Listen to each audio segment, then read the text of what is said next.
A very good afternoon to all of you. Good Good afternoon, sir. afternoon. Good afternoon, Good sir. afternoon, sir. Good afternoon. Today we are going to discuss about weighted average cost of capital. In this particular topic, or we will discuss this topic in four important segments. In the first part or in the first segment, we will discuss regarding what is the meaning of weighted average cost of capital and why, what is the importance, why weighted average cost of capital is calculated, what is important for the firms. In the second segment, we will discuss regarding how weights are assigned to different sources of capital. There are we know that there are four important sources of capital. How weights are assigned to all those different sources, we will discuss about all those things in the second segment. In the third segment, we will decide about, or we will discuss regarding how to calculate weighted cost of capital. That means what are the important steps, and what is the proper sequence of those steps which must be carefully adopted by the firms so as to calculate the weighted cost of capital. And in the last segment, or in the fourth segment, we will discuss regarding the merits and demerits of weighted cost of capital. So now let us start discussions upon this particular topic. Tell me someone, what is the meaning of weighted cost of capital and why it is important for the companies to calculate weighted cost of capital or weighted average cost of capital. What is important? Someone tell me, कोई बताओ कि weighted cost of capital का मतलब है क्या और कंपनियां इसे क्यों कैलकुलेट करती हैं, मतलब उनके नजर में ये इंपॉर्टेंट है क्यों, इसको कैलकुलेट करने के पीछे उनका लॉजिक क्या है.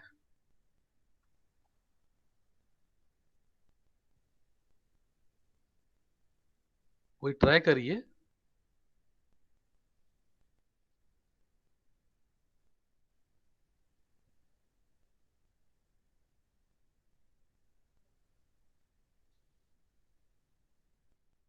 अरे कोई कुछ तो बताओ, कोई कुछ भी बताओ भाई. Hello sir.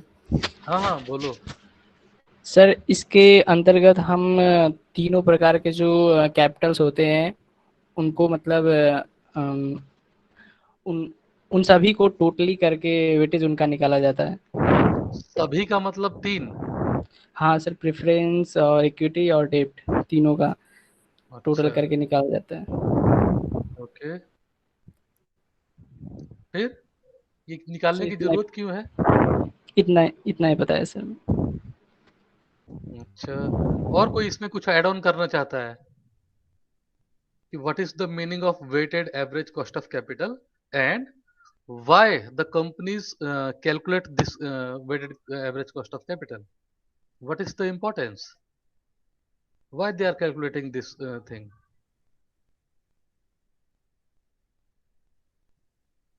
कोई और एक लोग ट्राई करिए, उसके बाद फिर हम आगे बढ़ते हैं.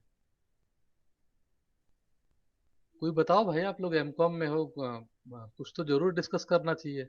आप लोग को मैं पढ़ाने के बजाय आप लोग से डिस्कशन करना ज्यादा अच्छा रहेगा ना.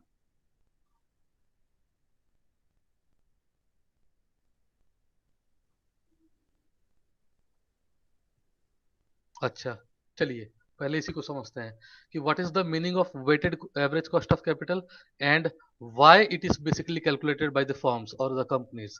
What is the importance of weighted average cost of capital ना, इसकी जरूरत क्यों होती है, क्यों इसको कैलकुलेट किया जाता है. पहले तो एक चीज क्लियर कर लो, basically there are four kind of sources, not three. जिसने जवाब दिया था कि सर थ्री, प्रेफरेंस, इक्विटी और डेब्ट, no. Basically whenever we are talking about various sources of finance or various sources of capital, then there are basically four kinds. जैसे हम लोगों ने कॉस्ट ऑफ कैपिटल कैलकुलेट किया था इंडिविजुअली सबका अलग अलग, तो उसमें हम लोगों ने कौन कौन से किया था. कॉस्ट ऑफ इक्विटी, ठीक है, वो दोनों मेथड से किया था, when dividends are to be declared and when dividends are not declared, है ना. सीएपीएम मॉडल को अलग से पढ़ा था, बाकी सारे मॉडल्स को अलग से पढ़ा था. Cost of equity. Then cost of डेप्ट वाज देयर, उसमें हम लोगों ने देखा था कि रिडीमेबल इरिडीमेबल डेप्ट प्लस प्रोविजन ऑफ टैक्स. ठीक है, वहां ये देखा था। Then cost of preference shares, वहां पे अभी भी हम लोगों ने देखा था कि redeemable preference, irredeemable preference, but here taxes there is no provision of tax in case of preference shares. Why? Because preference shares or dividend upon preference are paid after the composition of tax or after paying the taxes. Company पहले tax पे कर देती है, उसके बाद preference वालों को dividend देती है, इसीलिए प्रेफरेंस में टैक्स का प्रोविजन नहीं आता है। और डेप्ट में इसलिए प्रोविजन आता है टैक्स का, क्योंकि दोनों ऑप्शन होता है, चाहे तो कंपनी प्रॉफिट में से पहले टैक्स दे दे, उसके बाद dividend pay interest, sorry debentures पे इंटरेस्ट दे, या पहले डिवेंचर्स पे इंटरेस्ट दे दे उसके बाद टैक्स पे करे। तो दोनों प्रोविजन होता है। That's why provision of tax is basically calculated in terms of और calculation of cost of debentures, but there is no provision of tax in case of cost of preference. Fourth one was, which was equally important, that was cost of retained earnings. Retained earnings, although they are internal source of finance, but they are also an important source of finance. वो भी source of finance होती है, ठीक है। तो तीन जो बोल रहे थे वो ध्यान रखें, basically there are four different sources of finance, ठीक है। Now, all the cost of different sources of finance, they are calculated by the firm in order to determine the weighted cost of capital. इसको calculate करने के लिए, ठीक है। इसका देखा जाए, इसका मतलब क्या होता है and why it is important, इसको दोनों चीज को समझा जाए। मैं स्क्रीन शेयर कर रहा हूं, उसके बाद फिर हम लोग डिस्कशन करेंगे उस पर। अगर किसी को डाउट होगा तो मुझसे फिर बाद में पूछ लेना। देखो, कुछ बेसिक चीजें हैं, जैसे weighted average cost of capital.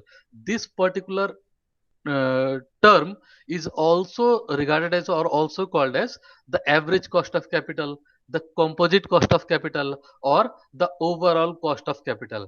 मतलब इन चारों में से कोई भी अगर नाम लिया जाए तो मतलब एक ही समझना। That means it is talking about or it is talking about weighted average cost of capital. ठीक है, वो ये अलग अलग नाम से भी कई बुक्स में लिखा जाता है, ठीक है।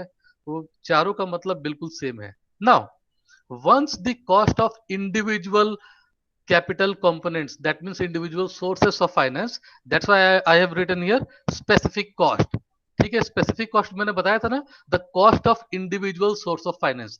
जब किसी एक, यानी जो चार सोर्सेस हैं उनमें से किसी एक सोर्स ऑफ फाइनेंस की हम लोग कॉस्ट को डिटरमाइन करते हैं, तो वहां वो कहते हैं specific cost. That means suppose cost of equity अगर हम कैलकुलेट कर रहे हैं, तो वहां पे हम लोग कह सकते हैं कि what is the specific cost of equity. That means actually we are talking about the individual source of finance of any one source. किसी एक सोर्स की हम बात कर रहे हैं, ठीक है। That's why it is regarded as specific cost. It is specific. It is concerned with one individual source of finance only. Now, once the cost of individual capital components have been or has been determined, they are combined to determine average or composite cost of capital, so that the same may be compared with the discounted rate of return. देखो, इस line को समझना कि once the cost of individual capital components has been determined, मतलब आपने जब एक बार सबको इंडिविजुअली सबकी कॉस्ट ऑफ कैपिटल को डिटरमाइन कर लिया।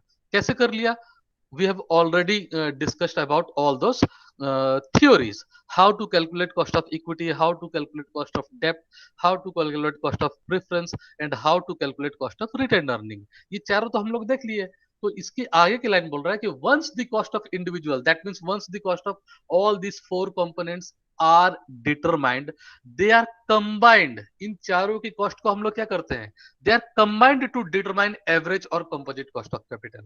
That means once the cost of capital of individual sources of finance are determined, we basically add all those four cost of capital so as to determine the weighted cost of और weighted average cost of capital, ठीक है। चारों को जोड़ के एक weighted average cost of capital निकाला जाता है। And what is the basic purpose why they are calculated? So that means once weighted average cost of capital is determined, it is basically calculated so that the same, that means weighted average cost of capital may be compared with the discounted rate of return. Now tell me, what is the meaning of this discounted rate of return? It is talking about which thing? Discounted rate of return. ये किस discounted rate of return से ये compare करने की बात कर रहा है? ये कह रहा है कि एक बार जब weighted average cost of capital निकल जाता है तो कंपनियां उसको कंपेयर करती हैं किससे? डिस्काउंटेड रेट ऑफ रिटर्न से कंपेयर करती है. Tell me what is discounted rate of return here and why it is compared with that particular thing.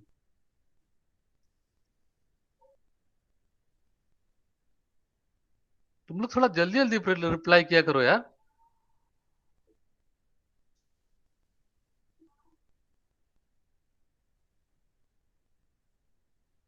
अच्छा, चलो देखो यहाँ क्या होता है कि basically whenever we make investments in any particular project, जब कोई कंपनी किसी प्रोजेक्ट में पैसा लगाती है तो उसी पॉइंट ऑफ टाइम पे वो उसकी एक्सपेक्टेड रिटर्न्स को, suppose after 10 year, after 20 year, after 30 year, it basically calculate what is the expected returns when we are going to make investments in a particular project after a period of say 10 year, after a period of 20 year, after a period of 30 year and so on.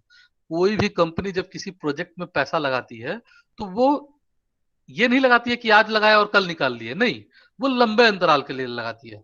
मान लिया जाए 10 साल के लिए पैसा लगा रही है, ठीक है. Now when that capital is invested in a project, then at that point of time basically it is calculated what is the rate of return when investments are made in this particular project.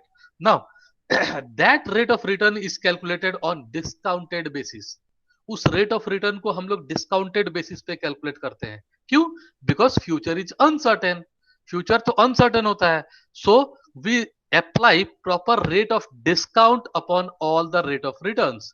जो भी returns हमें मिलने वाला है, मान लो 1 साल बाद, 2 साल बाद, 3 साल बाद, ऐसे करते करते 10 साल तक, तो हम लोग उस रेट ऑफ रिटर्न पे क्या लगाते हैं? हम लोग बेसिकली अप्लाई करते हैं discount. Proper rate of discount is applicable upon that rate of return. why discount is applicable? Because the future is uncertain, and अगर बाकी सब चीजों को न्यूट्रलाइज भी कर दिया जाए, then there is possibility of inflation effect. ये पॉसिबिलिटी है कि इस बार का जो पैसा लग रहा है अगले साल उसमें कुछ इन्फ्लेशन लगेगा. तो आखिर उस पैसे को हम लोग कैसे एडजस्ट करेंगे? That means we have to apply proper rate of discount upon the future rate of return. Now that discounted rate of return मतलब कि मान लो 10 साल के बाद हमें जो डिस्काउंटेड रेट ऑफ रिटर्न मिलने वाला है, उस प्रोजेक्ट में लगाने के बाद जो हमें फायदा होने वाला है, this weighted average cost of capital is compared with that discounted rate of return. इस weighted average cost of capital मतलब जो पूंजी हम लोग लगा रहे हैं उसकी लागत कितनी है, उसकी weighted average cost of capital कितना है, यानी इस कैपिटल को एम्प्लॉय करने के लिए, इन्वेस्ट करने के लिए हमारा कॉस्ट कितना आ रहा है, उस कॉस्ट को हम लोग डिस्काउंटेड, फ्यूचर की जो डिस्काउंटेड रेट ऑफ रिटर्न है उससे कंपेयर करते हैं. ठीक है. Now tell me why such kind of comparisons are made, or what are the possible conditions when the project is going to be selected and the project is going to be rejected.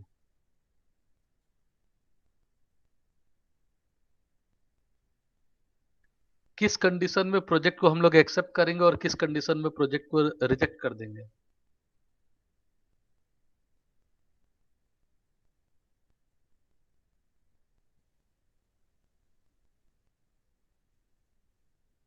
अच्छा चलो मैं ही आगे दिखाता हूं. देखो next slide, यहां ध्यान से दीजिएगा, इसको देखिए. If the discounted rate of return मतलब जो फ्यूचर में हमें रिटर्न मिलने वाला है किसी पर्टिकुलर प्रोजेक्ट में पैसा लगाने के बाद, पैसा लगाने के बाद उसका रिटर्न यानी एक तरीके से प्रॉफिट्स जो मिलने वाला है उसकी डिस्काउंटेड वैल्यू, यानी हम लोगों ने प्रॉपर रेट ऑफ एडजस्टमेंट्स लगाया है, प्रॉपर रेट ऑफ डिस्काउंट उस पर लगाया है, उसके बाद हम लोग रेट ऑफ रिटर्न कैलकुलेट कर रहे हैं. ठीक है. Now if the discounted rate of return from A project is equal to or higher than the average cost of capital, that means weighted average cost of capital of project, then the project shall be selected for the purpose of investment. ठीक है. यानी ये सीधा सीधा कह रहा है कि अगर डिस्काउंटेड रेट ऑफ रिटर्न जो है फ्यूचर का, वह प्रोजेक्ट में जो हम लोग पैसा लगा रहे हैं उसके कॉस्ट के या तो बराबर है या तो उससे ज्यादा है. यहां पे नीचे देखिए इस जगह पे, when the expected EE देखिए, when the expected earning, that means the future expected rate of return, इसी को हम लोग EE लिख रहे हैं, expected earnings, when the expected earnings are more than or equal to cost of financing the project, then select the project. अगर expected earning ज्यादा है या बराबर है तो भी आप उसे सिलेक्ट कर लीजिए, यानी इस प्रोजेक्ट को ग्रीन सिग्नल दीजिए पैसा लगाने के लिए, यस करिए कि हाँ पैसा लगा दो कोई दिक्कत नहीं। But if the expected earnings, ये जो फायदा मिलने वाला है किसी प्रोजेक्ट में पैसा लगाने के बाद जो प्रॉफिट होने वाला है, if that expected earning is less then the cost, यानी जो प्रोजेक्ट में जो हम पैसा लगा रहे हैं उस पैसा की कीमत, उसकी कॉस्ट हमें ज्यादा पड़ रही है और प्रोजेक्ट से मिलने वाला एक्सपेक्टेड अर्निंग कम है, यानी कॉस्ट ज्यादा है एक्सपेक्टेड अर्निंग कम है। If expected earning is less than cost then that project is basically not selected by the business firm.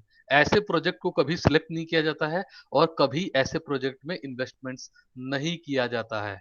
So basically the discounted value of expected earnings are compared with the cost।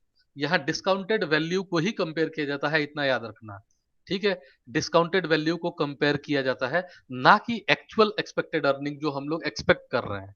Expected earning को नहीं किया जाता है, discounted value of expected earnings, ठीक है उसको। Now tell me why here ये ऐसा भी कहा जा रहा है कि expected earning is even equal to cost then also select the project. अगर एक्सपेक्टेड अर्निंग, ये जो फ्यूचर की प्रॉफिट होने वाली है, उसकी डिस्काउंटेड वैल्यू अगर कॉस्ट के बराबर भी है, मान लो यहाँ 100 रुपया आपको कॉस्ट हो रहा है और एक्सपेक्टेड अर्निंग की डिस्काउंटेड वैल्यू भी 100 है, इस प्रोजेक्ट में आपने 100 लगाया और 10 साल बाद आपको 100 रुपया ही बेनिफिट होने वाला है, तो भी कह रहा है कि ऐसे भी प्रोजेक्ट को चुन लो, select those kind of project for the purpose of investment. Why? Sir because एक बोलो भाई, कभी बोलते ही नहीं हो, कभी 2-3 लोग बोलने लगते हो। हाँ सर जो हमारा डिस्काउंटेड वैल्यू है उसमें एडजस्टमेंट्स पहले से किए गए हैं, जैसे कि डेप्रिसिएशन, ये सब इन्फ्लेशन, सॉरी डेप्रिसिएशन नहीं, इन्फ्लेशन, तो अगर वो इक्वल भी होगी तो भी हमें एक्सेप्ट कर सकते हैं। बिकॉज सर क्योंकि उसमें एडजस्टमेंट्स किए गए हैं, अगर वो इक्वल भी होता है तो भी वो लॉस में नहीं जाएगी वो आगे आने वाले सालों में। अच्छा, ये दूसरा जो बोल रहा था वो बोले भाई। सर जो जितने भी अनसर्टेन रिस्क थे, हम लोगों ने डिस्काउंटेड रेट ऑफ रिटर्न के बेसिस पे वो सारे जो रिस्क है उनको हटा दिया था, तो जो रिस्क होने के जो चांसेस है वो एकदम जीरो हो गए हैं। तो फिर वो मीन्स एक्सपेक्टेड रेट जो रिटर्न है वो, हाँ ठीक है, वो जितने मिलने भी की संभावना रहेगी। हाँ यस सर। ठीक है, देखो यहाँ पे 1-2 पॉइंट करेक्ट कर लो। कभी एकदम एब्सोल्यूट टर्म्स में बात नहीं किया जाता है। जैसे आप अगर ये कह रहे हो कि एक्सपेक्टेड अर्निंग उस पे मिलने वाला रिस्क जो है 0 हो जाएगा, no, that will be negligible because we have applied hefty rate of discount keeping all uncertain things in mind, है ना। जितनी भी अनसर्टेन थिंग्स है, फॉर एग्जाम्पल इन्फ्लेशन, जरूरी नहीं है कि अगले सालों में इन्फ्लेशन होगा ही, हो सकता है डिफ्लेशन की कंडीशन आया है, but we are anticipating that particular thing. That means we are almost anticipating all the future uncertain things।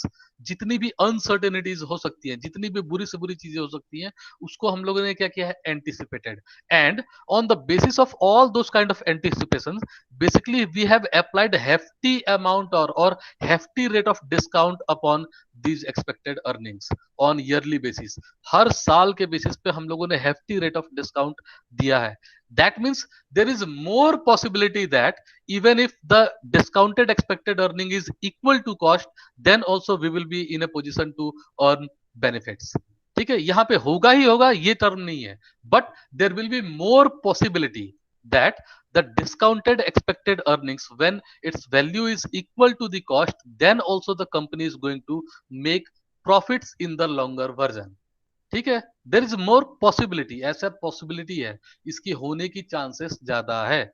So as per the theories it is clearly stated that even if the discounted expected earnings value is equal to cost, then also those kind of projects may be selected।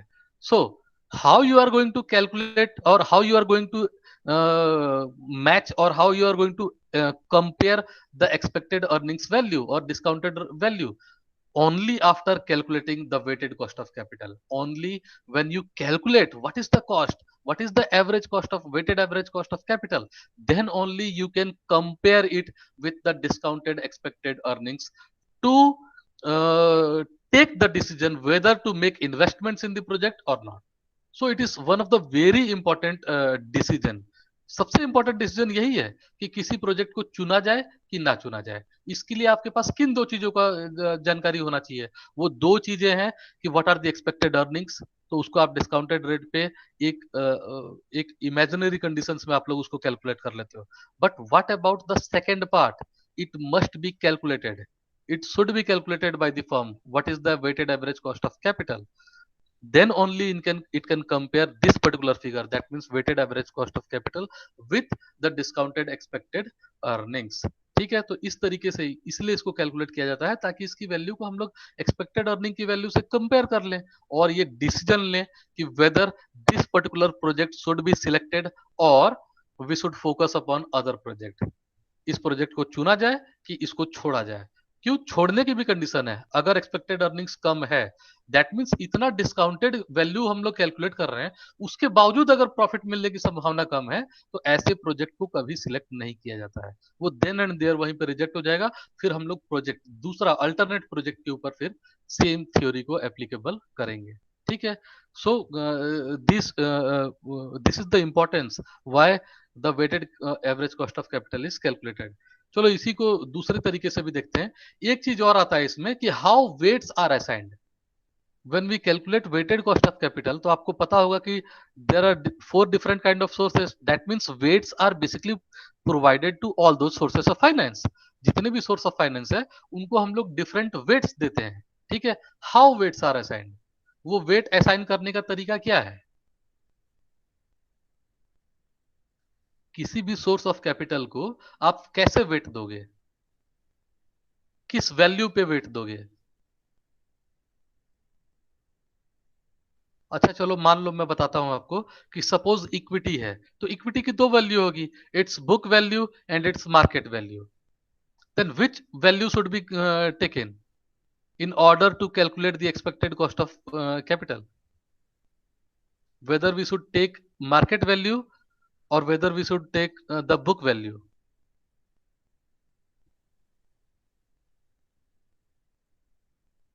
Sir दोनों में से जो high होगा उसका। अच्छा, आपका answer है कि दोनों में से जो हाई होगा। तो चलो मैं इसी क्वेश्चन को इलेबोरेट करता हूं कि मान लो इक्विटी में मार्केट वैल्यू हाई है और डेप्ट में बुक वैल्यू हाई है, देन तो इक्विटी की मार्केट वैल्यू ले लेंगे और डेप्ट की बुक वैल्यू ले लेंगे। In the same question you will apply two different concepts on two different sources। क्या ये अच्छा होगा कि किसी एक ही चीज को लेके और सबके ऊपर वो अप्लाई होना चाहिए। No sir. नहीं, नो का मतलब क्या है, मैं नो हूं कि आप उसको अपनी स्टेटमेंट को रिवाइज मीन्स करना चाहते हैं। मीन्स यहाँ पे कुछ एडजस्टमेंट हो सकते हैं कि मेनली तो जिसका वैल्यू हाई होगा वो लेना चाहिए, बट सबके लिए एक कॉमन मीन्स अगर इसका एक का मार्केट वैल्यू ले रहे हैं तो फिर दूसरे जो सोर्सेस हमारे अर्निंग के जो भी कॉस्ट सोर्सेस हैं उनके वैल्यू भी सेम होने चाहिए। मतलब यस, कि वेरी गुड। सेम नहीं, same concept should be applicable upon all the yes individual. Sir. Yes, है ना, ये चीज तो लॉजिकल है कि एक के लिए आप मार्केट वैल्यू क्योंकि वो हाई है उसको ले लोगे, दूसरे के लिए बुक वैल्यू हाई है तो वो ले लोगे। नो, इसका कोई सेंस नहीं बनता है। ठीक है, ये अगर कहना केवल कि जो हाई हो उसको ले लो, ये तो थोड़ा लॉजिकल है, बट उसके बाद जब उसके इन डेप्थ में हम लोग जाते हैं तो हो सकता है दो सोर्सेस में दोनों अलग अलग हो, किसी की मार्केट हाई हो किसी की बुक हाई हो, तो ये लॉजिकल नहीं है। That means one concept should be selected and the same may be applicable upon all the sources of finance। ठीक है, now tell me which of the concept should be taken, market value और book value, आप लोगों की नजर में कौन सी ज्यादा ऑथेंटिक रिपोर्ट देगी। Sir market value. Market value, very good. Why. Sir क्योंकि market value sir true value represent करता है इन्वेस्टर की और फ्लक्चुएट भी होता रहता है। वो फ्लक्चुएट भी होता है। एक देखो, आपने अपने स्टेटमेंट के सपोर्ट में दो स्टेटमेंट दिया है। आपका मानना है कि मार्केट वैल्यू लेना चाहिए because of these two reasons. पहला कि वो फ्लक्चुएट होता है, और दूसरा होता है कि वो हाई होता है जनरली। एक तो कॉन्सेप्ट समझ में आ रहा है कि हाई होता है तो अच्छा है, but what about fluctuating? It is negative thing. Sir वो सर ट्रू वैल्यू रिप्रेजेंट करता है सर हाँ, ट्रू वैल्यू, ये मार्केट वेरी में। गुड। ये चीज तो मुझे समझ में आ रहा है, बट आप ही का दूसरा स्टेटमेंट था ना कि वो फ्लक्चुएट सर वो करता है। ऐसे बोल ऐसे मुंह दिया से था। निकल गया। हाँ, अच्छा, चलो और कोई।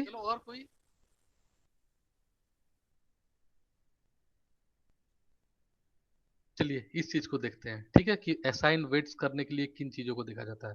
देखो, computation of weighted average cost of capital, इसमें क्या कहा गया? Weighted average cost of capital is the average cost of the costs of various sources of finance, है ना। Weighted average cost of capital is also known as composite overall average cost of capital. ये सब तो हम लोग पढ़ ही चुके हैं। Once the specific cost, that means individual sources of finance, once the specific cost of individual source of finance is determined, we compute the weighted average cost of capital by putting weights to specific cost of capital. इसका मतलब कि once the individual, एक बार जब हम लोग सारे individual sources finance का पता लगा लेते हैं, तो अगला स्टेप क्या होता है? वी प्रोवाइड और we give certain weights to each of the individual source of finance. सबको हम लोग कुछ वेट असाइन करते हैं। Now these weights may be given either using the book value of the source और market value of the source। Weights देने के दो तरीके हैं, ठीक है। क्या कह रहा है कि आप हर इंडिविजुअल सोर्स ऑफ फाइनेंस को, जैसे वो जो चारों सोर्स ऑफ फाइनेंस है, उनको आप वेट दो तरीके से देख सकते हैं। उनकी बुक वैल्यू के हिसाब से, यानी टोटल में, मान लो इक्विटी की अगर हम बात कर रहे हैं, तो इक्विटी की बुक वैल्यू का टोटल वैल्यू में, उस टोटल कंपनी के टोटल कैपिटलाइजेशन की वैल्यू में कितना वेट है, यानी कितना परसेंटेज है, ठीक है। तो वो परसेंटेज हम लोग डिटरमाइन कर सकते हैं on the basis of book value of the source और market value of the source. उसकी मार्केट वैल्यू के हिसाब से या उसकी बुक वैल्यू के हिसाब से हम लोग वेट दे सकते हैं। But if there is a difference between market value and book value weights, यहां इफ लिखा है, but in 99% cases the book value and market value differs. जरूर डिफर्स होता है, वो बिल्कुल उसमें डिफरेंस होता है। फिर भी यहाँ क्या लिख रहा है? इफ देयर इज डिफरेंस, अगर दोनों में डिफरेंस है, यानी मार्केट वैल्यू और बुक वैल्यू के वेट में डिफरेंस है, the weighted average cost of capital would also differ. तो बिल्कुल weighted average cost of capital क्या हो जाएगा? डिफर कर जाएगा। क्योंकि वेट अगर डिफरेंस है, तो आप जाहिर से बात है जो वेट कैलकुलेट करोगे, परसेंटेज कैलकुलेट करोगे, वो डिफर कर जाएगा, है ना। तो क्योंकि वो डिफर करेगा, तो weighted average cost of capital भी डिफर करेगा, ठीक है। तो आगे ये बता रहा है कि व्हाट इज द बेस्ट और what is the suitable condition, या which value should be considered to give weights to each individual source of finance. किस वैल्यू को हमें कंसिडर करना चाहिए, ठीक है। आगे देखो, the market value weights are sometimes preferred to the book value weights. देखो, ऐसा मानना है कि मार्केट वैल्यू ऑफ वेट्स को कुछ कभी कभी प्रिफर किया जाता है, यानी मार्केट वैल्यू ऑफ वेट्स को मार्केट वैल्यू के हिसाब से वेट्स दिया जाता है। On the basis of market value of the securities, weights are assigned to specific sources of finance. उनको असाइन किया जाता है। But the market value represents the true, why, क्यों किया जाता है? Because the market value represents the true value of the investors. सही बात है, किसी भी इन्वेस्टर के एक सिक्योरिटी का दाम आज के डेट में कितना है, what was the initial investment made by the investor, that is irrelevant thing. Investor ने कितना पैसा लगाया था वो अब भूल जाओ। उस पैसे की कीमत आज के डेट में क्या है, प्रेजेंट कॉन्टेक्स्ट में क्या है, ये कौन बताता है? इट इज डिफ्लेक्टेड और it is reflected by market value. Market value of the shares बताता है कि इन्वेस्टर की ट्रू वैल्यू आज के डेट में क्या है, but it is not stated by book value. तो इसी कॉन्सेप्ट के आधार पे, क्योंकि मार्केट वैल्यू ट्रू पिक्चर को रिफ्लेक्ट करता है, तो हम लोग कभी कभी मार्केट वैल्यू का भी के हिसाब से वेट्स को दे देते हैं। But however the market value weights differ suffer from the following limitations. लेकिन मार्केट वैल्यू को जो कंसिडर करता है उसमें कुछ कमियां हैं। वो कमियां क्या है? Number one, it is very difficult to determine the market value because of frequent fluctuations.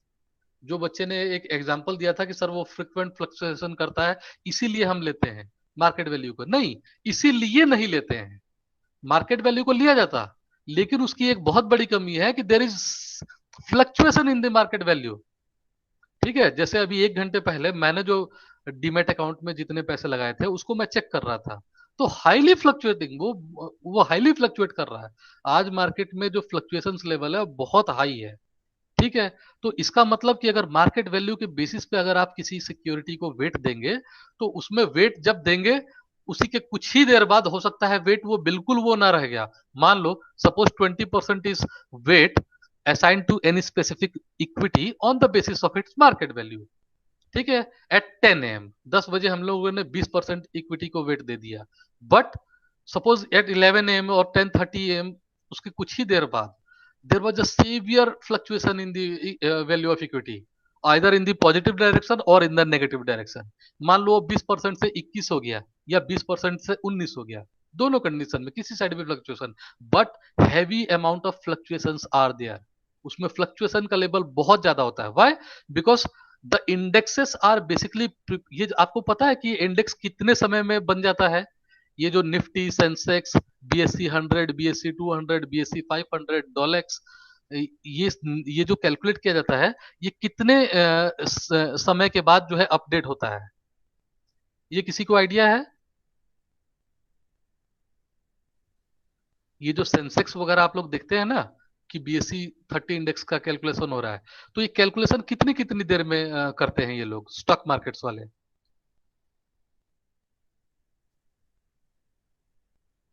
अच्छा समझ लो, पहले फिजिकल फॉर्म में किया जाता था, मतलब उसमें कई महीने हफ्ते लग जाते थे कैलकुलेशन में।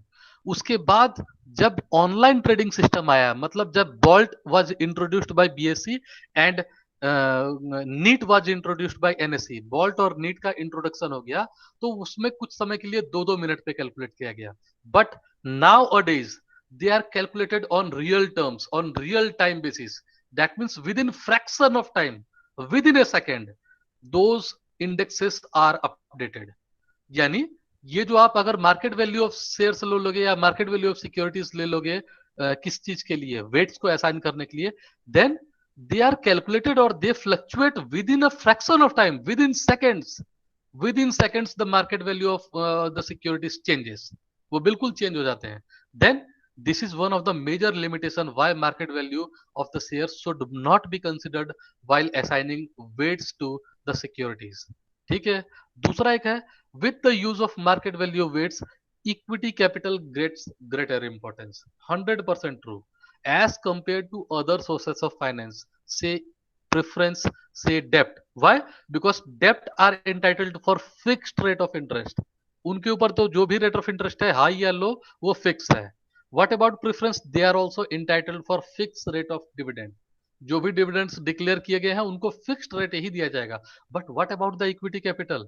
दे are listed over the stock markets and their prices the market value of those equity capitals highly fluctuates.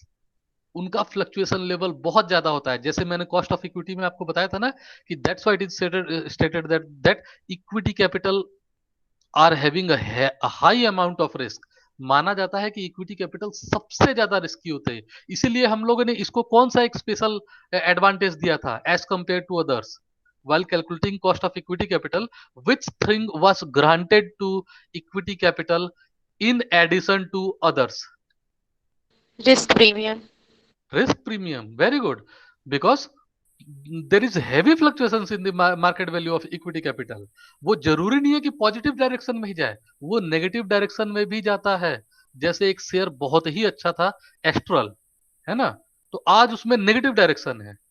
और बाकी कई ऐसे स्टॉक्स हैं जिसमें बहुत ज्यादा, इवन आज अडानी के शेयर्स 20% अप, 20%।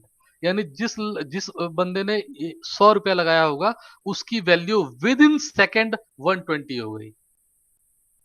तो imagine about that thing. That means the market value of equity capitals are highly fluctuating, बहुत फ्लक्चुएटिंग होती है। इस वजह से भी इनको क्या मिल जाता है, क्योंकि इनका तो फ्लक्चुएट करेगा, तो इनको इंपॉर्टेंस आपने दे दिया। अगर इसकी वैल्यू पे दिया तो उनको फायदा होने का चांस ज्यादा रहता है। किसके कंपैरिजन में? एज कंपेयर टू डेप्ट और प्रेफरेंस और रिटेन्ड अर्निंग्स, उन तीनों के कंपैरिजन में इक्विटी को फायदा होगा. So because of these two important reasons, that means highly fluctuating plus importance to equity capital as compared to other sources of finance. So market value of shares are not considered in most of the cases to assign weight to different sources of finance. Now then, which value is considered for the above limitations? That means because of these two important limitations which are connected with market value, so it is better to use book value which is readily available. ऐसा मानना है, most of the experts का ऐसा मानना है कि book value को हम लोग को कंसिडर करना चाहिए क्योंकि वो रिडीली अवेलेबल है, इजीली अवेलेबल है ना, और उसमें फ्लक्चुएशंस का लेवल भी होगा नहीं. भाई जो बुक में एंटर है उसी प्राइस को हमें लेना है. ठीक है. So in most of the cases basically weights are assigned on the basis of book value as compare to market value. ठीक है. तो ये तो एक्सपर्ट्स का ओपिनियन है. बट जैसे मेरी मेरी जो पर्सनल राय, मेरी जो पर्सनल ओपिनियन है, जिस बच्चे ने कहा था कि sir we should consider market value, मैं भी उसी थिंकिंग का हूं कि बिल्कुल weights must be given as per the market value of the securities because they reflect the true picture, they reflect the true value. वो सही वैल्यू को दिखाते हैं. भले ही फ्लक्चुएशन ज्यादा है तो किसी एक पॉइंट ऑफ टाइम पे हम लोग लेके उसको कर सकते हैं. ठीक है. तो मार्केट वैल्यू के हिसाब से वेट असाइन होना चाहिए. ये मेरा पर्सनल ओपिनियन है. But most of the experts they are of the view that we should use book value as compare to market value of shares. ठीक है. उनके मुकाबले बुक वैल्यू का ही कंसिडर किया जाएगा या किया जाना चाहिए. ठीक है. देखो एक चीज हमेशा आप लोग याद रखना, we are not dealing with science. हम लोग किसी ऐसे सब्जेक्ट को नहीं पढ़ रहे हैं जो साइंस है. कहने का मतलब कि in science 2 + 2 is always going to 4. Science में 2 + 2 क्या होगा? अगर 1 लाख 2 लाख सैंपल साइज आप करोड़ों का भी कर लोगे, then also the true answer will be 4. वो 4 ही होगा. That means it is absolute. वो बिल्कुल एब्सोल्यूट टर्म्स में बात करता है. तो साइंस के साथ तो हम लोग डील नहीं कर रहे. We are dealing with social sciences, we are dealing with humanities. That means there is tremendous scope to challenge any statement. किसी स्टेटमेंट को चैलेंज करने का प्रॉपर स्कोप है हम लोग के पास. ठीक है. अगर एक्सपर्ट मानते हैं बुक वैल्यू तो माने, हमें नहीं मानना है और हमारा ओपिनियन ये है. ठीक है. ये केवल मैं अपना पर्सनल ओपिनियन बना रहा हूं, लेकिन अगर एग्जाम में बाई चांस आ जाता है तो आप लोग को यही लिखना चाहिए कि it is better to use book value. ठीक है. Why? Because most of the experts are of this particular view. Why? Because these two important limitations are associated with market value.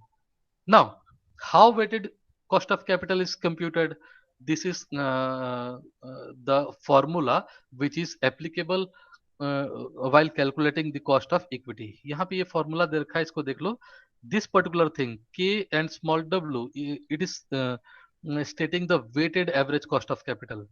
इसी को हमें कैलकुलेट करना है. Is equal to sigma X W, that means cost of specific source of finance. जैसे ये जो particular x है ये किसी स्पेसिफिक सोर्स ऑफ फाइनेंस है. ठीक है. ये that means cost of equity और कॉस्ट ऑफ प्रेफरेंस और कॉस्ट ऑफ डेब्ट और कॉस्ट ऑफ रिटेन अर्निंग. ठीक है. सबको ये कर रहा है. इसका सिग्मा है मतलब टोटल ऑफ स्पेसिफिक, सबका स्पेसिफिक उसका grand total. And W is weight, what weight is assigned to each specific source of finance. ठीक है. उन दोनों को पहले मल्टीप्लाई करना है, देन उसका टोटल वेट. ठीक है. Divided by sigma W, that means total weight. जो भी टोटल है, टोटल कैपिटल का जो वेट असाइंड है उससे हम लोग इसको डिवाइड कर लेंगे. Now what are the steps which must be followed by the individuals or the company persons so as to calculate the cost of capital. कौन सा स्टेप है? पहले क्या कैलकुलेट करना चाहिए, उसके बाद क्या आना चाहिए, फिर क्या आना चाहिए, कैसे इस फॉर्मूले पे हम लोग पहुंचेंगे, इसको हम लोग देखते हैं. पहले मुझे ये बताओ कि ये फर्स्ट 4 स्लाइड्स में किसी को कोई डाउट है तो मुझसे डिस्कस कर सकता है. जैसा कि मैंने बोला है ना कि हम लोग ह्यूमैनिटीज से डील करते हैं. बिल्कुल ट्रिमेंडस स्कोप है किसी भी चीज पे डिबेट करने का, किसी भी चीज को चैलेंज करने का, क्योंकि नथिंग इज एब्सोल्यूट हियर. यहाँ कोई चीज एब्सोल्यूट नहीं होता है. कोई फॉर्मूला दे दिया जाता है, उसके बाद क्या कहा जाता है? Keeping all other things constant. That means if there is no change in all other things, then this particular formula will be applicable. और हम लोग जानते हैं कि कोई भी चीज स्टैटिक नहीं है, यहाँ पे हर चीज बदलती है, लेकिन फॉर्मूला को डिराइव करने के लिए बाकी सब चीजों को हम लोग क्या मान लिए हैं, static. That means there is no change at all, उसमें कोई चेंज है ही नहीं. तो यहाँ पे तो स्कोप है, हम लोग तो बिल्कुल ह्यूमैनिटीज का. किसी को कोई डाउट है इसमें फर्स्ट 4 स्लाइड्स में? चलो next, what is the procedure. देखो method of computation, that means what is the procedure we must follow in order for calculating the weighted average cost of capital. देखा जाए, first calculate the amount of each source of finance. मतलब सबसे पहले हमें क्या करना है, we have to calculate the amount of each specific source of finance और each individual source of finance. सबका इंडिविजुअल कॉस्ट हमें निकालना है. ये कैसे निकलेगा, ये हम लोग पढ़ चुके हैं. क्या पढ़े हैं, कॉस्ट ऑफ इक्विटी पढ़े हैं, तो उससे क्या निकल रहा है, cost of equity source of finance, उसका कॉस्ट निकल जाएगा. वैसे ही बाकी कॉस्ट ऑफ डेब्ट, cost of preference and cost of retained earning, we have already studied all those things. By applying those kind of formula we will calculate the amount of each source of finance. सबका अलग अलग निकाल लिया जाएगा. In the second step, जैसे ही निकाल लिया जाएगा उसके बाद assign different weights to each source of finance by measuring its share in regard to the composite capital. देखो weights कैसे देना है, weights चाहे बुक वैल्यू पे दे रहे हो चाहे मार्केट वैल्यू पे दे रहे हो, इट डिपेंड्स अपॉन यू, आपके ऊपर है, आपका अपना विचार है. अगर आपको लगता है कि बुक वैल्यू क्योंकि कांस्टेंट होता है, इजी मेथड है, तो उसे हमें अप्लाई करना चाहिए, तो आप उसको यूज कर लो. बट आपको लगता है कि नहीं, मार्केट वैल्यू जो है वो रियल फिगर दे रहा है, वो आज की स्थिति दे रहा है, तो आप उसका you can use book value और you can use market value. But one value should be selected and the same must be applicable upon each individual source of finance. सबके ऊपर किसी एक ही को आपको अप्लाई करना है. ये नहीं कि किसी के ऊपर आपने बुक वैल्यू कंसिडर कर लिया और किसी के ऊपर आपने मार्केट वैल्यू कर लिया. No, in one company one specific value should be considered, either book or market value, and that should be utilized or that should be used to assign different weights to each source of finance. उसको weight दे दिया जाएगा. Now how weights are going to be assigned? By measuring its share in regards to composite capital. Total capital जो company का है या किसी business firm का है, उसमें उस particular individual source of finance का वेट क्या है, ये आपको पहले डिटरमाइन करना होगा. फॉर एग्जाम्पल, मान लो कोई एक कंपनी है जिसकी टोटल कंपोजिट कैपिटल है 100 और उसमें इक्विटीज का शेयर है 15. ठीक है, तो tell me what weight should be assigned to equity.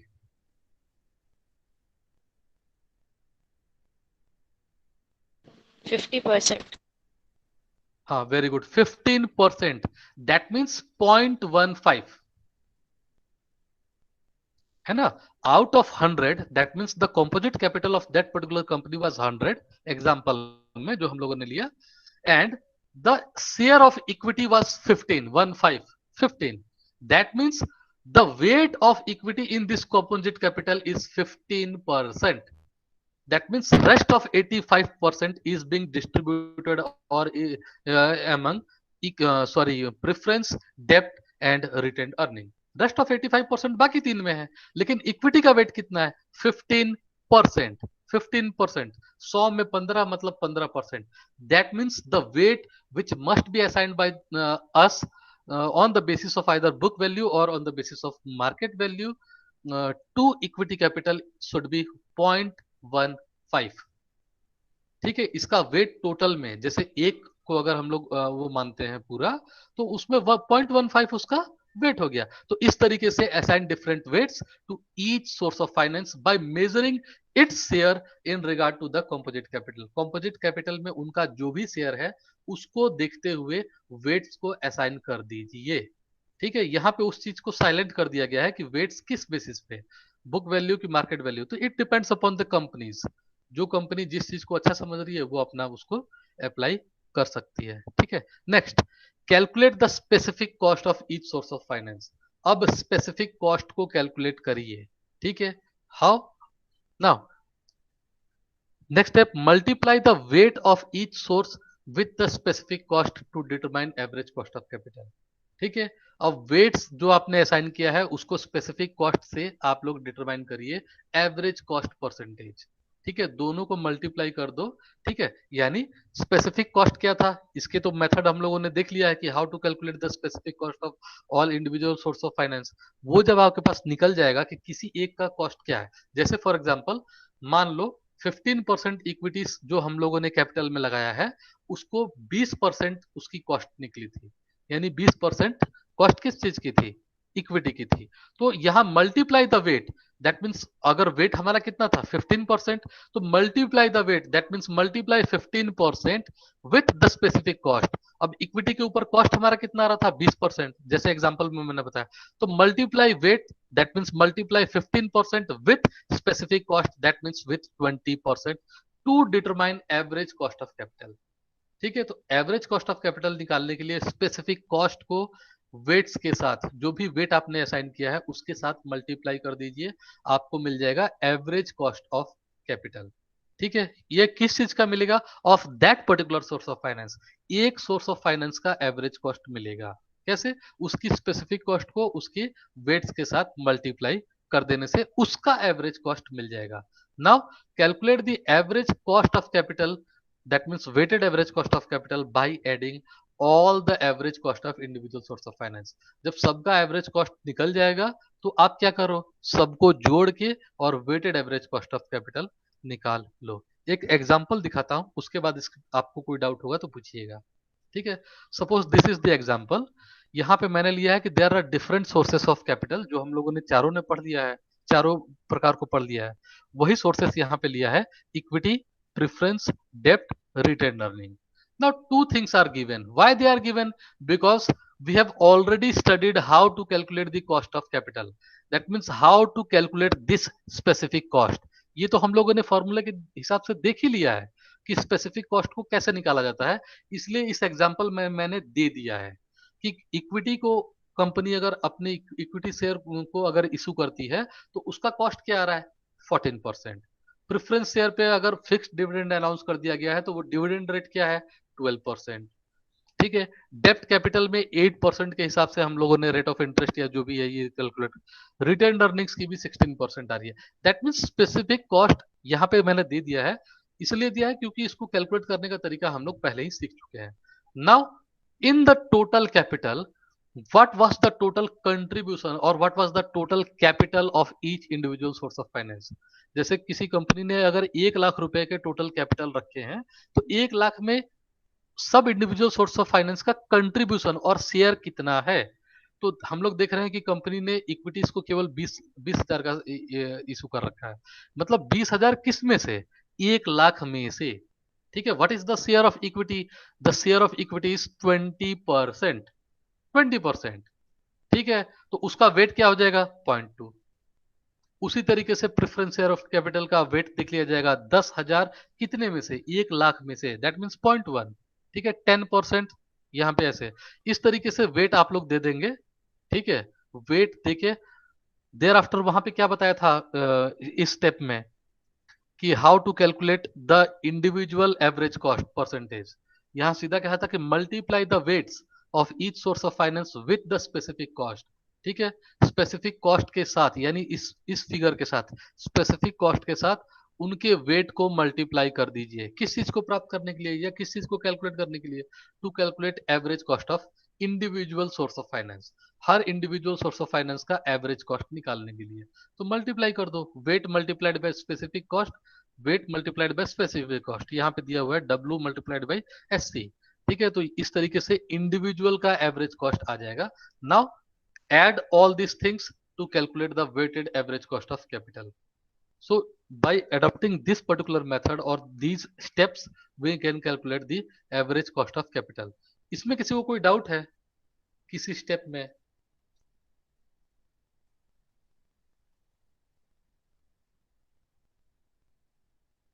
किसी स्टेप में कोई डाउट हो तो मुझसे अभी डिस्कस कर लो।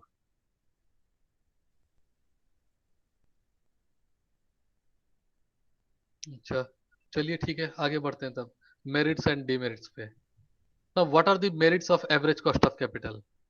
ठीक है, ये ध्यान रखना कि why weighted average cost of capital is calculated. Starting में ही मैंने बताया था कि सो दैट द कंपनी में compare that value, that means weighted average cost of capital, total capital जो हम लोग एम्प्लॉय करने वाली हैं या किए हैं उसका कॉस्ट हमें कितना पड़ रहा है, total weighted weighted average cost of capital कितना पड़ रहा है, so that that value may be compared with discounted value of expected earnings. ठीक है, इसीलिए किया जा रहा है। तो उस बेसिस पे व्हाट आर द मेरिट्स, इसको देखते हैं। Number one is it helps in managerial decision making. ये बहुत कॉमन चीज लिख दिया गया है, managerial decision making.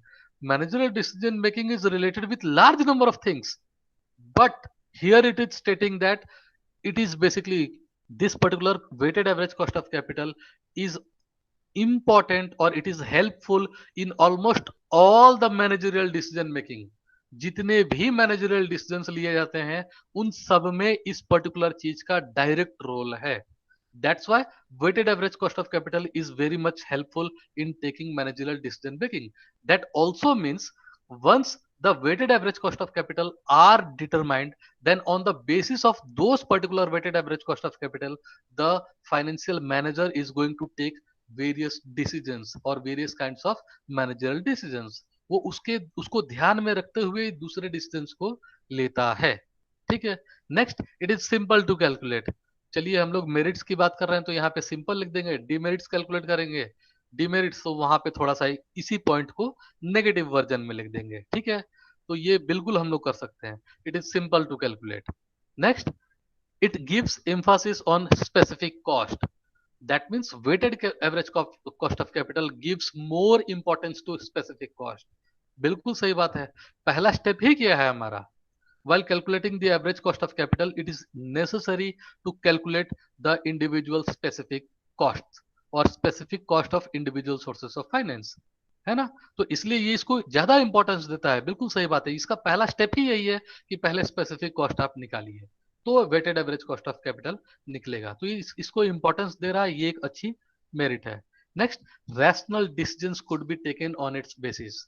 That means once the weighted cost of capital are calculated and the financial manager has a view upon that particular thing, that what is the weighted average cost of capital, then he can take rational decisions।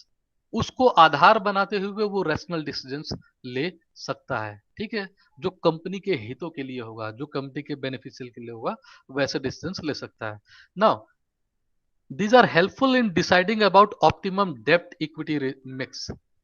जो total capitalization होता है, what should be the ideal डेप्ट equity ratio, that particular thing may be decided on the basis of weighted average cost of capital. Otherwise हम लोग क्या बोल देते हैं, जैसे मैं किसी से पूछूं कि what is the ideal situation, what is the ideal डेप्ट इक्विटी रेशियो, ठीक है, तो सब लोग अपने अपने उसमें रहते हैं कि नहीं, सिंस डेप्ट equity capital is highly risky so it should be 60-40 something like that. कोई कहेगा कि नहीं नहीं, डेप्ट carry fixed rate of interest, तो वो तो बहुत ही नुकसानदायक है कि आप एक फिक्स्ड रेट ऑफ इंटरेस्ट हमेशा देते रहो, भले ही कंपनी की सिचुएशन जो भी हो। ठीक है, तो वो कहेगा कि 60 डेप्ट का होना चाहिए, इक्विटी का होना चाहिए, और 40 इक्विटी का होना चाहिए। So large number of capital structure are there. जिसको कुछ नहीं समझ में आएगा वो ये कह देगा कि optimum capital structure should be selected. ये सबसे इजी वे में है कि optimum, but what about that optimum? Now that optimum can be selected or that optimum can be described by the financial manager after knowing about the weighted average cost of capital।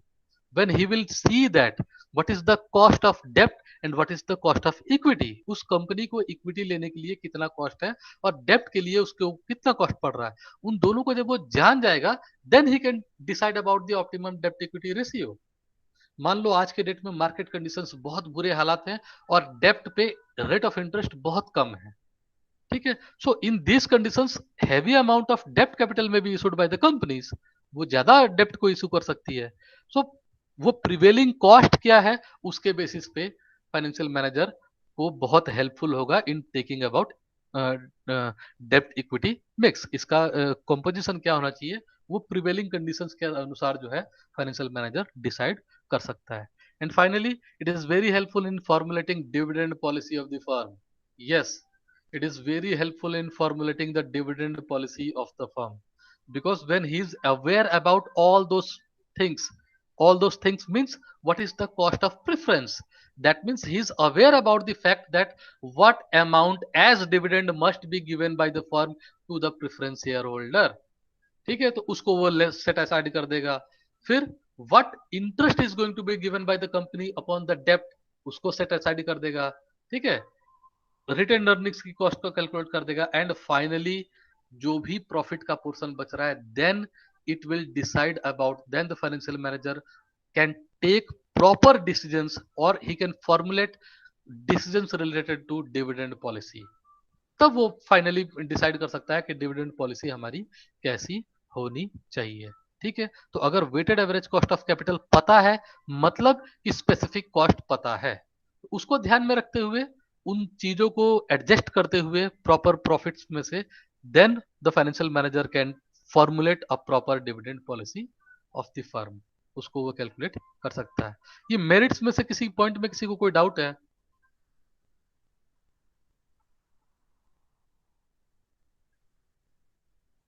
चलो भाई, 2 minute बस बचा है. Demerits को थोड़ा बस ऐसे सरसरी निगाह से देख लेते हैं. ना what are the demerits of weighted average cost of capital? Number 1 is वही जो मैंने यहाँ पे कहा था ना कि मेरिट्स में हम लोग लिख देंगे कि it is simple to calculate. यहाँ तो हम लोग लिख देंगे, क्यों? क्योंकि हम लोग मेरिट की बात कर रहे हैं. बट सेम थिंग डिमेरिट जब आता है तो पहला हमारा पॉइंट देखो क्या है, it is difficult to assign weights to each source. यहां ये कह रहा है कि it is very difficult to assign different weights to each source. और ये असाइनिंग वेट क्या है? It is a part of calculating the weighted cost of capital. जिस चीज को हम लोग ने यहाँ पे मेरिट में लिखा है, it is very simple to calculate. Now assigning weight is a part of calculating weighted cost of capital, उसका एक पार्ट है. जब वही डिफिकल्ट है तो यहाँ पे हम लोग क्या लिख रहे हैं? डीमेरिट्स में लिख दिए हैं कि it is very difficult to assign weights to each source. Why? Because whether we have to take the book value or whether we have to take market value, on what basis we are going to assign the weights, it is very difficult for the firms to decide about.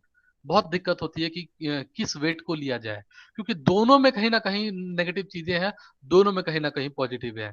तो किसी एक चीज को ही लेना है और इसी का सिलेक्शन डिफिकल्ट होता है. Now second one, the market value of all the components is not easily available. It is highly fluctuating also. सबकी मार्केट वैल्यू एग्जैक्ट टर्म्स में जरूरी नहीं है कि आपको पता ही हो. ठीक है, पहली चीज. और दूसरा चीज कि पता भी हो तो उसमें फ्लक्चुएशंस होती रहती है. तो आपको जब पता चला है उसके बाद हो सकता है उसमें फ्लक्चुएशंस हो चुका हो. ठीक है, तो ये भी एक इसकी डिमेरिट है. And next one, the choice of an optimum capital structure is also an problem. जो डेप्ट इक्विटी की हम लोग बात कर रहे हैं, finally it is helpful in deciding about the डेप्ट इक्विटी. अगर कॉस्ट आपको पता है तो डेप्ट इक्विटी का आप प्रॉपर रेशियो पता कर सकते हैं, या ऑप्टिमम कैपिटल स्ट्रक्चर क्या होना चाहिए, किस रेशियो में डेप्ट इक्विटी या वेरियस सोर्सेस ऑफ फाइनेंस होना चाहिए, उसका proper selection, this is very very difficult. ठीक है, although you are knowing about the cost of capital, then also the choice of an optimum capital structure, that means what should be the composition of various sources in the capital structure. capital structure में किस share का या किस security का कितना portion होना चाहिए, इसको पता लगाना बहुत ही मुश्किल होता है. ठीक है, ऐसे कह दिया जाता है कि optimum capital structure, but it is very difficult to define what is that particular, that specific ratio in absolute terms. जिसको आप ऑप्टिमम बोल रहे हो, एब्सोल्यूट टर्म्स में उसकी रेशियो क्या होनी चाहिए, that is difficult to determine. So these were the major limitations और demerits of weighted cost of capital.